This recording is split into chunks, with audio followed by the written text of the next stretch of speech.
മലപ്പുറം വാഴക്കാട് പഞ്ചായത്ത് മുസ്ലിം league കമ്മിറ്റിയുടെ ആഭിമുഖ്യത്തിൽ Chaliyar literature fest സംഘടിപ്പിച്ചു. മുസ്ലിം ലീഗ് സമ്മേളനത്തിന്റെ ഭാഗമായാണ് പരിപാടി സംഘടിപ്പിച്ചത്. കലാ സാംസ്കാരിക സാമൂഹിക മാധ്യമ രംഗത്തെ പ്രമുഖർ സംബന്ധിച്ചു. തീരം തിരിച്ചറിവ് എന്ന പേരിലാണ് 2 ദിവസം നീണ്ടുനിന്ന ചാലിയാർ ലിറ്ററേച്ചർ ഫെസ്റ്റ് സംഘടിപ്പിച്ചത്. കാൽപന്ത് കളിയുടെ വർത്തമാനം വേറിട്ട അനുഭവമായി.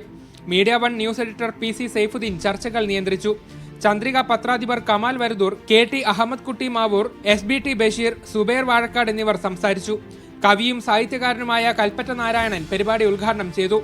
ഒരു പനിനീർച്ചെടി നിറയെ മുള്ള്, ഈ പൂവില്ലെങ്കിൽ അത് ആരെങ്കിലും നമ്മുടെ തൊടിയിൽ അതിനെ നിർത്തുമോ? ഒരാളും നിർത്തില്ല. പക്ഷേ ഈ പൂവ് അതിനൊക്കെ പരിഹാരം ചെയ്യുന്നു. സുഗന്ധം കൊണ്ടും സൗന്ദര്യം കൊണ്ടും ഈ ചെടിയെ പ്രതിനിധാനം ചെയ്യുന്ന മനോഹരമായ ഒരു ഫലമായി തീരുന്നു.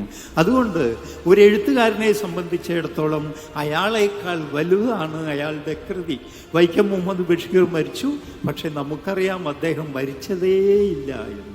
അന്ന് വായിക്കപ്പെടുന്നതിനേക്കാളും ഇന്ന് വായിക്കപ്പെടുന്നു, അന്ന് കേട്ടതിനേക്കാളും ഇന്ന് കേൾക്കുന്നു. സാഹിത്യം സെഷനിൽ നജ്മ തബ്ഷീറ, PK പാറക്കടവ്, OP സുരേഷ്, ബാലകൃഷ്ണൻ ഒളവട്ടൂർ എന്നിവർ സംസാരിച്ചു. കാലികം സെഷനിൽ രാഹുൽ ഈശ്വർ, ഷെരീഫ് സാഗർ എന്നിവർ സംസാരിച്ചു.